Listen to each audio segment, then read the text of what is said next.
টেকসই ও প্রজন্মভিত্তিক বাঁধ নির্মাণ সহ ৮ দফা দাবিতে ফেনীতে অনুষ্ঠিত হল পানি উন্নয়ন বোর্ড অভিমুখে লং মার্চ। বুধবার ২৩ জুলাই ফেনীর কেন্দ্রীয় শহীদ মিনার থেকে শুরু হয় এই লং মার্চ। গন্তব্য মহিপাল পানি উন্নয়ন বোর্ড। এতে অংশ নেন জেলার স্বেচ্ছাসেবী ও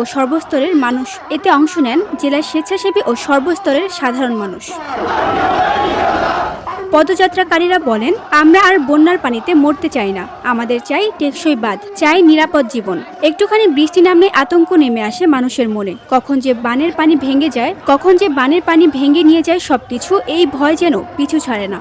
আগামী 1 মাসের মধ্যেই আমরা আমাদের যে দাবিগুলো এখানে উত্থাপন করেছি, সেই দাবিগুলো যদি বাস্তবায়ন না হয়, আমরা মহিপাল ব্লকেট করব। তারপরে আমরা ফেনীবাসী আমরা ছাড় দেব না। আমরা চাই আমাদের যে বাঁধগুলো হবে সেগুলো টেকসই বাঁধ হতে হবে। এই বাঁধের মধ্যে কোনো ধরনের দুর্নীতি আমরা বরদাস্ত করব না। এমনকি এই বাঁধ নদী খনন সহ আমাদের ড্রেনেজ ব্যবস্থা ঠিক করা, অবৈধ দখল থেকে পুনরুদ্ধার করার সার্বিক কাজ সেনাবাহিনীকেই দিতে হবে।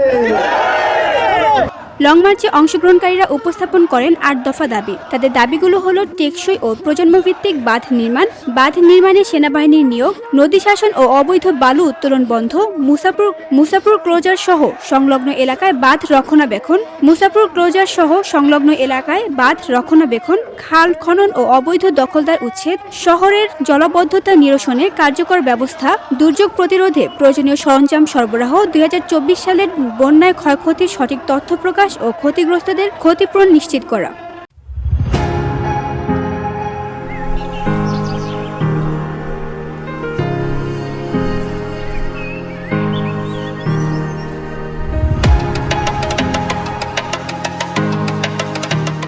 তাদের হুঁশিয়ারি, দাবি মানা না হলে সামনে আরো কঠোর কর্মসূচি দিতে বাধ্য হবে। প্রয়োজন হলে অবরোধ হবে ঢাকা-চট্টগ্রাম মহাসড়কও। লং মার্চ শেষে পানি উন্নয়ন বোর্ডের নির্বাহী প্রকৌশল ও জেলা প্রশাসকের কাছে স্মারকলিপি জমা দেন তারা।